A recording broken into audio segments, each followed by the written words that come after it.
Well, hello, everybody. It's a pleasure to be here and get a chance to speak with you all a little bit today.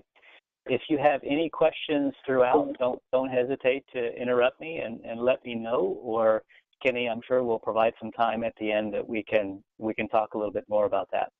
What I did want to talk about today is above ground burial as an option for managing animal carcasses following either an emergency such as a flooding situation or a lightning strike or roof collapse, whatever it might be, or a disease outbreak as well. So we've been talking about this idea for quite a while. We put in some proposals to do a full research project, and those proposals were never actually funded. And so our group here said, you know, this is important. I think it may have some value in a lot of situations. So we're going to go ahead and figure out a way to make it happen, even though we didn't actually have the funding to do a full research project. So before we even start, I want to let everybody know, if you're expecting a tremendous amount of data to be collected and shared, that's really not going to happen. This was a demonstration project to help us better understand this process. We were able to collect some data, but this is not a full scientifically documented research project about this methodology. So I want to make sure that that is clear up front. Before we get started, to tell you a little bit about who I am. My name is Gary Flory. I do work for the Virginia Department of Environmental Quality, where I manage the agricultural programs. Been doing this for quite a while, been with the agency for 23 years. And I've also been involved in carcass management for quite a while as well, and had the great benefit of working with Lori Miller over a number of situations, and also do some work as a subject matter expert for USDA and do some private consulting as well. So that's who I am, and now we'll talk a little bit about this above ground burial process. All right, so the purpose of the project, first of all, we'll give you an overview. So the overview of this presentation day, we're going to talk about why we decided to take on this project. And some of those reasons were actually environmental impacts that we had observed and we had heard and read reports about from existing methodologies. And so we wanted to explore what are the potential benefits of this system. And initially, we were talking about this system as being the above ground burial enhanced with phytoremediation. Because the system did have a phytoremediation layer on the surface, a vegetated surface layer. And then we wanted to talk a little bit about this field demonstration that we conducted on this methodology and talk about our conclusions. So again, the purpose. We wanted to demonstrate this system. Is this something that can be working? Does it work out? Is it practical? Will it work in the environments where we think it will work? And we wanted to try a bunch of different designs. So we did try 4 different designs. We looked at things like depth and various types of material to incorporate in with the carcasses. We looked at the effectiveness. We also wanted to assess in the ways that we could in potential environmental impacts from this methodology. And again, we were more limited than we would have liked in terms of the testing and the analysis that we could do. But we were able to collect some data and get a good idea of the potential environmental impact. And then finally, we wanted to recommend a design. If we were to do this tomorrow, so if we get a call that there has been a lightning strike and we have a dozen cows, could you do this method? How would we do that? So we did want to, put together some recommendations on how to implement this technology. So let's go, and we're going to do this real quickly because I know we're talking really to experts who deal with this a lot. But environmental impacts of the existing disposal methods, that's something that has always been a concern to us because we've worked in this area for quite a while. We've seen problems associated with carcass management, and we wanted to look for some alternatives. This is a photo of air curtain destructor. This was from Virginia, 2002, and we were using it to dispose of carcasses. It created some significant problems for us. It was a 24-hour operation, so each evening when we had the inversion, the smoke would hang across the valleys, and the neighbors would be concerned about health impacts and whatnot, which we had to manage as well. and it also, there's significant amount of problems and concerns associated with it. This, of course, is not a fully contained incineration option like some of the other technologies that were used in 2015, but regardless, the incineration methodology can be effective if you have the right equipment. Oftentimes, the situation is throughput. Does the equipment that you have available have the throughput that you need to really effectively manage a disease outbreak or other emergency situation? All right, this is just a picture of the site that we were using. You can see the magnitude of the operation, all the wood that's being used in those air curtain destructors. At this particular site, we had 5 air curtain destructors that we're using, and you can sort of get an idea of the smoke that's being generated and potential concerns related to that. Burial also is the methodology that is most similar to this above ground burial system that we're proposing.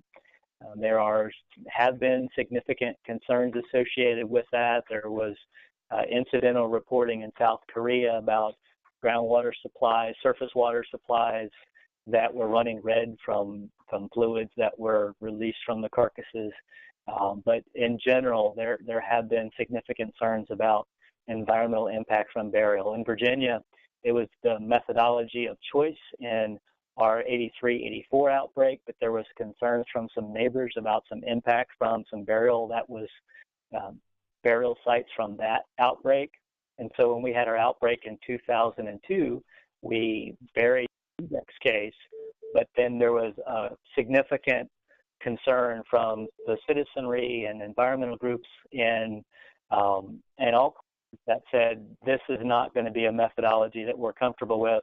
So that's why we came up with some alternatives. It's still used. There's still places where it may be used, but there absolutely are also some concerns that need to be considered. So in terms of above ground burial, we wanted to look at what are the possible benefits. One of which is low cost. This particular technology is a simple methodology that's using resources that are on the farm. It's very simple. It's not complicated to execute, and it can be implemented very, very quickly. And one of the key benefits from a disease standpoint is it actually does keep the infected material on the farm. And again, that's similar to composting, that's similar to burial, but anytime we can minimize traffic on and off of the farm, that has some biosecurity benefits for us as well. And it also minimizes the need for off-site resources. So for example, composting, you may or you may not have all the carbon resources that you need on-site. You might have to bring them on from off-site. And again, that's just a biosecurity risk that needs to be managed. So we wanted to talk about how do we minimize the environmental impact. And so again, this technology is not significantly different than burial, but what we really wanted to do is take those burial benefits and improve them so that there was less potential for impact. Because again, we in Virginia have a lot of situations geologically and just by the nature of our population getting 80% of their groundwater, drinking water from groundwater, that's a considerable concern to us. So the shallow trench design, it just gives you greater separation from that groundwater table. And we also, by adding carbon to that process, we're creating a more biologically active environment, an environment where we can bind and absorb some of the leachate that comes from those animals as they start to decompose. And we're also looking at a vegetated layer that will help stabilize that surface and will help transpire some of the moisture and potentially uptake some nutrients. All right, the other benefits of this system is it is flexible. We have looked at this as a permanent methodology, but it's also possible for this to be a temporary methodology, and so that might be for the very index case of FMD, for example. If we have FMD and we have a significant number of small flocks I say flocks or herds in a concentrated area, let's say we're talking about FMD again, so we have a lot of dairy cows, a lot of beef cows, some swine, and the logistics of transporting that material off-site just becomes overwhelming. We could actually implement this technology while we're trying to get the disease under control, and then if we so choose, then we could move those carcasses to a landfill or some other site once we have the disease situation under control. Primarily, I see this as a permanent method, but we did want to just point out that it could be used as a temporary methodology if that was warranted. And the other thing is with the species, there's really nothing that is all that critical about the species that are being used on these systems. So you just want to make sure that you choose a species that is appropriate for the region in which you're implementing the technology. And this can be implemented very, very easily with equipment that are probably already going to be on the farm. These trenches, again, are shallow. They could be dug with skid steers. That may be one of the easiest ways to do that. You don't need track hose and other equipment that aren't likely going to be on the farm. And in terms of the carbon material, very flexible in that as well. We could use silage, which is going to be on most dairy operations. We could use bed pack. We could use shavings that have been used for bedding or are in storage for bedding. So we do have some flexibility there as well. One of the other things that we have looked at is, how compact is this? Is this something that's going to take a lot of space? Because on many farms, we are space limited, and it's really not. So even 100-head dairy, we could have a long trench that is about 416 feet long for 100 head. So this isn't a huge requirement in terms of footprint to make this technology happen. This is just a visual to give you an idea what the system looks like. And again, it's not very complicated. It's a trench that is dug into the ground by somewhere between 18, 22 inches deep. And then there's some carbonaceous material placed in that trench. The carcass is placed on top. And then the soil that was removed from the trench is returned on top of the carcass. And then that mound is then vegetated. There's also if you have slope issues, you want to make sure that you divert stormwater around it, so you can put a trench in there if you need to divert stormwater. So again, it's a pretty simple system, and this is what we wanted to evaluate. So again, I mentioned that we had tried a couple of different designs, and those designs looked at a couple of different things. One was depth. So we looked at these designs that were 18 inches deep. Design number 3 was a design that the farmer had used for mortality in the past, where he actually did it right on the surface. So we looked at that methodology, and then a 28-inch depth, and to see which of those systems worked the best for us. Just to visualize that, you can see here a trench that is dug into the ground. Again, this was excavated with a loader, something that was readily available on those farms. And then the carbon was placed in the base, and the carcasses are placed on top of that carbon material. And then in this particular case, there was some carbon placed on the top. Ultimately, we're not seeing significant benefits for that, but we did try it in one of the designs. And then the soil was returned to the top as a mound, and then it was vegetated. So ultimately, this is what that system looks like. We did try 4 different designs, each of those having 2 cows, mature dairy cows in them, for a total of 8 animals that were tested in these systems.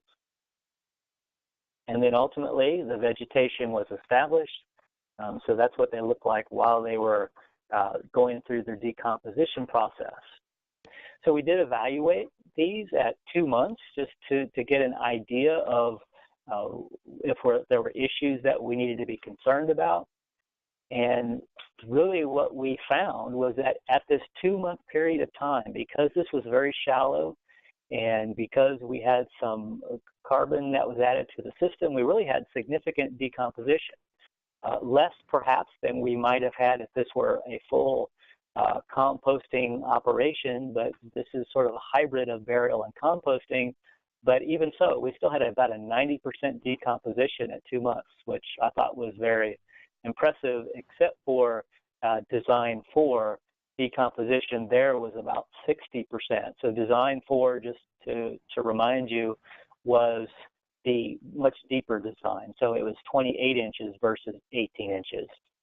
And then again, the vegetated cover, our observations there was that it was very effective in stabilizing and for erosion control. But ultimately, in the end, we didn't really see root penetration that were significant to really draw a lot of nutrients from this system. Originally, we really thought that we were going to have some phytoremediation benefit from this system. Ultimately, our vegetated cover was more for stabilization. And so if you hear me refer to this, I'm not really going to refer to it as above ground burial enhanced with phytoremediation. We're just going to call it above ground burial because ultimately we didn't see a significant benefit in terms of nutrient withdrawal from that system. So just recently here, we did our 12-month assessment where we excavated those trenches, those systems to the bottom of the trench. We collected samples beneath all of those units, and we also collected some background samples as well, and we assessed carcass decomposition in each of the systems. So within that, I'm getting some ringing here in my headphones. Are you all hearing that as well? Kenny, are we good in terms of volume and sound? I just heard one ring and disappeared. Yeah. Okay, very good. All right. So 95% decomposition in those systems 1 through 3, which we felt pretty good. Basically, what that means is we just saw some of the bigger hip bones and some of the larger leg bones. We weren't seeing flesh. We weren't seeing fat. We weren't seeing the smaller bones. So we basically had a few bones left in the designs, which we were all pretty comfortable with. At 2 months, I mentioned previously that design number 4 had about 60% decomposition. At 12 months, we estimated decomposition to be about 60% as well, which I think is really fascinating. That difference in depth, taking it from 18 inches in a more biologically active zone down to 28 inches, is really, I would say, pretty close to what you're seeing in a traditional burial design where you're digging a pit 6, 8, 10 feet deep and putting the carcasses in there. There's just not enough oxygen at that level to have any biological activity there. So you're really just not seeing the decomposition. There was a lot of fat that was evident and just not nearly as much decomposition. And we did collect, again, data. We conducted borings and collected samples at 6-foot or 6-inch intervals continuously beneath each of those designs. And we'll look at some data here, but we did find some nutrients, but ultimately those nutrients were really concentrated in that first couple of feet there of that design. And I actually put 48 inches here, and I apologize for that. That's 4 feet. It's actually really just in that first 24 inches. It's really 2 feet where we were seeing more of the nutrients beneath each of those designs. So again, that is 24 inches, not 48 inches. So my apologies for that error there in the slide. Excuse me, Gary? Yes. Gary, this is Flory Miller. Hi. Hi, Lori. Thank you. Hi. A quick question about that. So yes. When you got back down, at 48 inches, 24 inches, were you at background again? Well, what I'm going to do, Lori, is I'm going to show you some slides now looking at that data. But ultimately, yes, we were very much close to background on those analysis. So let's look at some of that data here in the next slide. And if you have any questions, Lori, after the slides about that, please let me know. All right, so looking here, phosphorus really was not a surprise. We don't really think of phosphorus as being significantly mobile, and it really was not in this situation either. Boring 5 and boring 6 are our background. So it's interesting to note this cooperating farmer that we worked with here, this was an area right close to the dairy, and as you can see from boring, the green lines and the blue lines for borings 5 and 6, there's quite a bit of nutrients even outside of the system area in the background. So, but as you look at that, you can see that it does decrease significantly as it goes, and there's really not a lot of nutrients that are being observed in these systems once you get below that immediate area of the bottom of the basin. So phosphorus didn't really have any significant migration beyond those levels. Nitrate. So if we look at nitrate, we are seeing some levels of nitrate in that soil beneath those systems. But again, there's not a lot. And for example, the boring 3, where you see elevated nitrogen right at those, at sort of elevated there at the top. So boring 3. So just to give you an idea about boring 3 was, system 3 was the one that was on the surface. That's one of the reasons why we have, surface samples there. But the other thing is that was the one that it had carbon above it. It had carbon on top of it as well. It was right on the surface. So it was very similar to a compost pile. So what we're seeing is a different speciation in the nitrogen. So in this one, we're seeing lots of nitrate in boring 3, which was on the surface and very biologically active. And when we go to the next slide, we'll see that in the other designs, we had more ammonium in there. So it basically, in that more biologically active zone, we had more conversion of that ammonia to the nitrate than we did in some of the other designs. But ultimately, as you got to a depth of about 2 feet below those designs, they really did drop off pretty significantly there. So it's feeling pretty good about what we're seeing in terms of the movement of the nitrogen in all of the levels. So, and we can talk about that a little bit more, but basically, one of the things I wanted to make sure that was evident here, and I'm not sure that I said it earlier, this is a methodology that we believe may be appropriate in certain environments. And what I wanted to make clear is we are not suggesting that above ground burial is a panacea for carcass disposal. It is just something that we think may have a place in the disposal hierarchy. So, for example, in a situation where we have a mortality event, we would want to look more highly at composting, more highly at landfilling. Those methodologies have been proven. They can be implemented, and they have less potential for impacts than other methods. But again, not every method is perfect in every environment.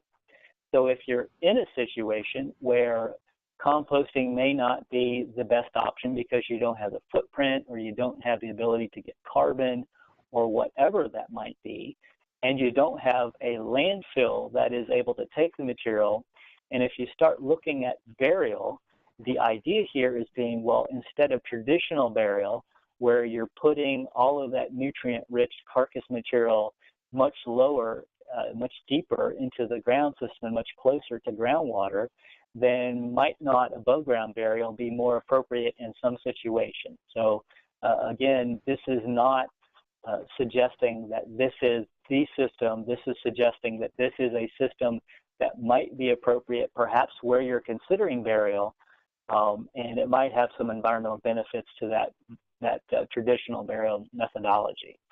So I just want to make sure it's clear on the intention of this project. It is not to come up with a system that will work everywhere, but a system that might work. And I can't stress enough that soil characteristics and depth of groundwater are really the critical siting criteria here. So for example, in Virginia, we have a number of different soil types and a number of different geologic conditions. Over in the valley, in the Shenandoah Valley, the western part of the state, we have some pretty tight clays. And where we have appropriate depths of soil, we think above ground burial would be appropriate. Over on the eastern shore of Virginia, where we have very sandy soils, that when we say we're not having significant migration of nutrients from those systems. Well, that was based on the soil characteristics that we were using here at our test site. That wouldn't really be the case on those high sand soils over on the eastern shore. But in addition to the soil characterization, depth to groundwater, over on the eastern shore as well, we have a groundwater at 3 feet. So even when we're only digging a trench to 18 inches to 22 inches, that's still, in my opinion, too close to that seasonal high water table, and also the soil characteristics aren't appropriate. So that would not be a good method there as well. So again, you have to look at soil characteristics, you have to look at depth to groundwater before you really can say, yeah, this is a good methodology. So this morning we were talking about this process with NRCS, and NRCS seems very interested in exploring this further. And what we were talking about this morning was really looking at the web soil survey, and where you have environments where it might be appropriate to bury. Those might be the same type of soil conditions where you could consider this as well. But again, comparing the two, this should be more environmentally protective than the traditional burial methods.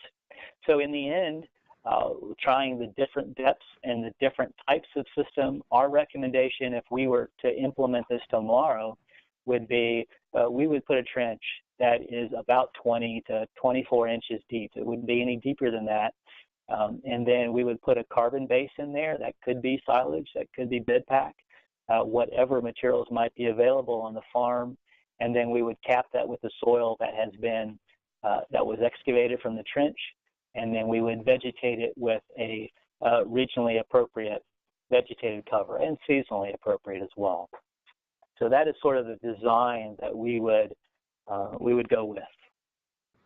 So that I know that I rushed through that, but I wanted to respect your time. But I will take any questions. Lori, I know I didn't do a whole lot of discussion on the nutrients. I would like to send you the data as well, so that we could have some more discussion about that. But if you have any questions now. Well, actually, I do have a question, but it's not related to the nutrient data. Thank you very much for sending it, though. My question is about something that has sort of been cropping up in the last couple years called burial remorse. So in outbreaks like 2015 last year, HighPath AI, some farms buried on site, and they're now regretting that decision because that property is tied up. They can't use it for other purposes, and I'm not quite sure what the specifics are about it being tied up, whether it's the fact that the carcasses are not decomposing and they can't dig into it, or whether it's because they have to declare it on a deed, which restricts transactions. But in any event, my question is, if the above ground burial seems to decompose more quickly and fully than burial, what is your opinion, or what are your thoughts about the long-term impact of doing this on a site, and would it remove that burial remorse problem?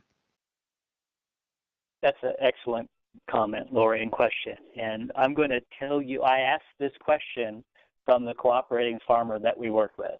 So we built these, and again, this was 8 animals, but still, I asked him the question, so what is your thought about this now? And his answer is, well, I'm going to push it out level, and I will till it, and I will plant over it, and I'll use it just like I always have used it before, because of those things that you just mentioned, Lori.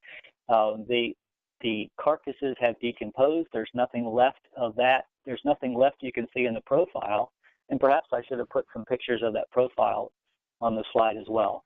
In the profile of these systems, you see a little bit of organic material where the carbon was, and then you see a few bones poking out, but otherwise it looks just like the native soil around it. So ultimately, really, if you just simply level the site out, you can farm over top of it just like you have in the past.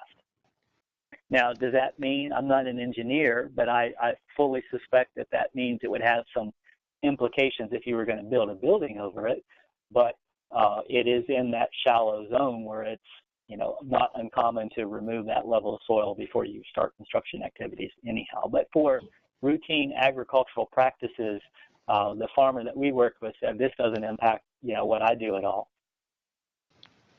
That's wonderful. Thank you so much, Gary. I don't have any more questions. Thank you, Lori. Does anybody else have questions?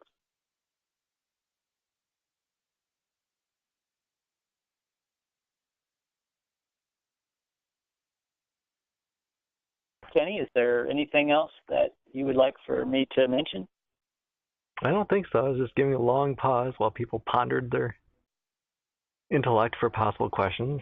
Anyone else for Gary's presentation?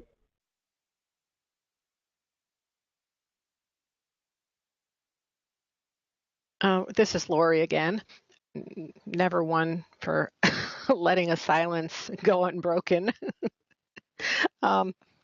So we had an exercise a couple weeks ago in Texas, Gary, and we were kind of pushing the limits of what could we do in terms of carcass management if an imaginary outbreak started off small and grew over time.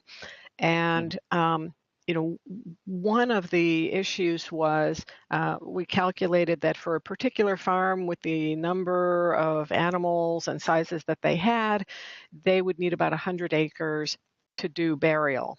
And they refused that because they didn't want to get into a situation where they would in the future have burial remorse, but they also didn't want to give up the working of their land. And so I'm just wondering if this technology would have alleviated some of their concerns. Can you remind us again, what was the time frame from start until there was really not much left where they could have started working that land again? 12 months. Okay. Yeah, so they're going to lose an entire season, but that's certainly very different than the thought of losing it for, a more permanent loss of use. Yeah. Okay, thank you. And in terms of the amount of carbon that's needed as compared to composting. So for composting, rough rule of thumb is we estimate somewhere around maybe 1.5 pounds of carbon per pound of carcass. How would this approach compare? It's actually less than that because ultimately our carbon is serving a different purpose. It's really trying to absorb some of the free liquids that are going to come out of those carcasses, and it's also going to help create an appropriately biologically active zone. So we're really looking at less carbon than that. We're really looking at probably less than a 1 pound per 1 pound of animal. So less than 1 to 1. Okay, great. Thank you.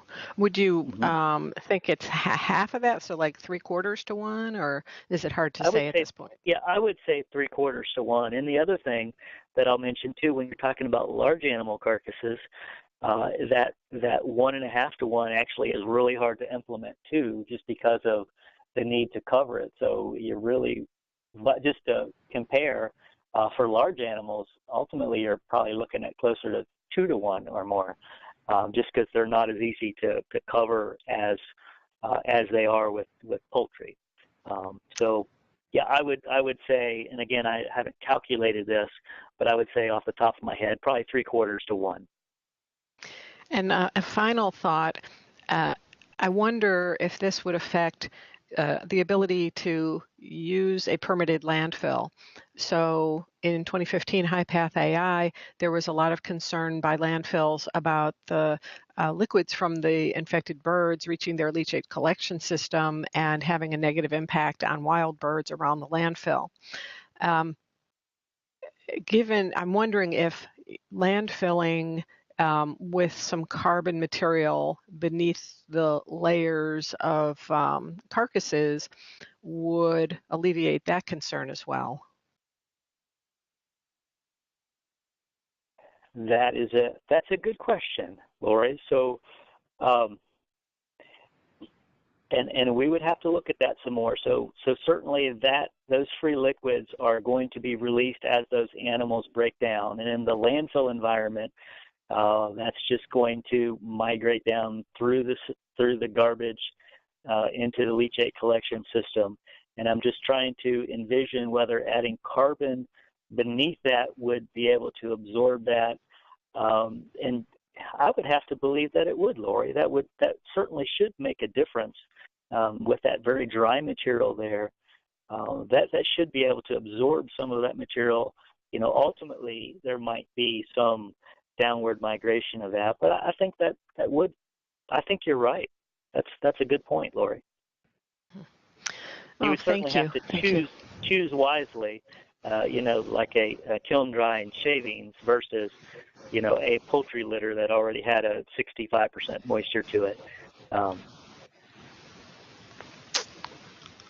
Indeed. Great. Well, thank you very much for that. Just a follow-up comment to that is the issue with landfill seems to be the rate at which the liquids are released. So the longer the longer it takes the liquids to get to the leachate collection system, the better in terms of inactivating virus. Mm-hmm. So if it only served to slow it down, it would still be a benefit. Okay. Yeah, that's a good point. Thank you.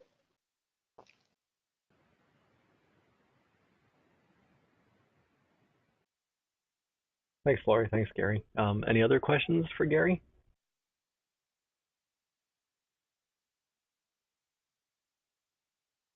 Well, thank you, Kenny, and thank you, everybody, for the opportunity. And my contact information is on the screen. And if you have any questions later, feel free to give me a call or shoot me an email.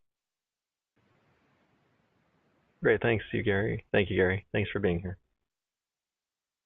You're very welcome.